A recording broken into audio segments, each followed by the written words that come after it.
ফ্যাসিবাদীদের একটা অংশ বিদায় নিয়েছে, কিন্তু ফ্যাসিবাদ বাংলাদেশে রয়ে গিয়েছে। দুইবার স্বাধীন হলাম, কিন্তু সত্যিকার অর্থে আমরা স্বাধীনতার স্বাদটা পেলাম না। কেন পেলাম না?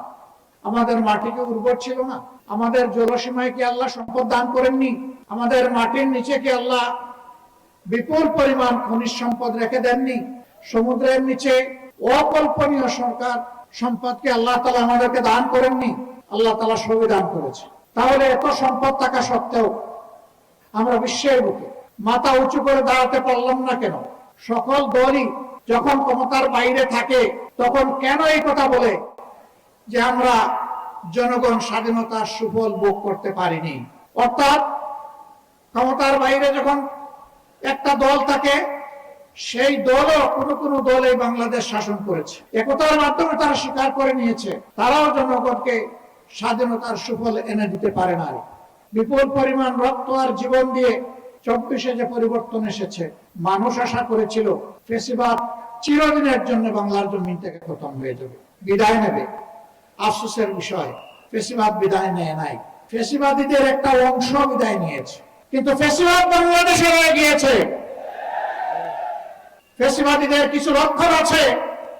1 নম্বর লক্ষণ হচ্ছে দুর্নীতি, 2 নম্বর লক্ষণ হচ্ছে চাঁদাবাজি, 3 নম্বর লক্ষণ হচ্ছে দখলদারি, 4র্থ লক্ষণ হচ্ছে মা বোনদের ইজ্জত নিয়ে টানাটানি, 5ম লক্ষণ হচ্ছে দেশকে গায়ের জুড়ে অস্থির করার অশনি সংকেত।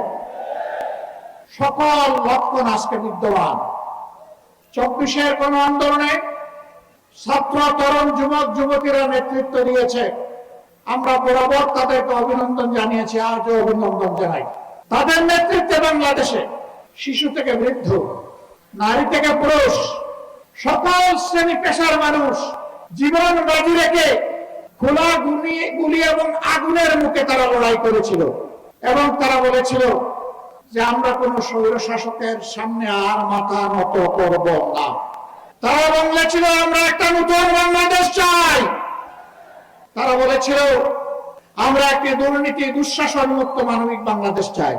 আমাদের ছাত্র যুব সমাজের আকাঙ্ক্ষা ছিল আমরা একটা উন্নত শিক্ষা ব্যবস্থা চাই। শিক্ষা শেষে আমরা আমাদের হাতে কাজ চাই।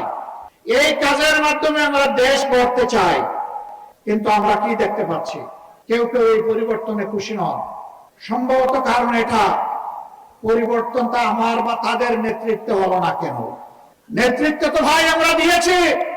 স্বৈরাচারের বিরুদ্ধে 15.5 বছর আমরা আন্দোলন করেছি, আমরা জীবন দিয়েছি, আমরা মামলা গলায় নিয়ে জেলে ঢুকেছি, ঘর বাড়ি ছেড়ে এখানে সেখানে আমরা পালিয়ে বেরিয়েছি।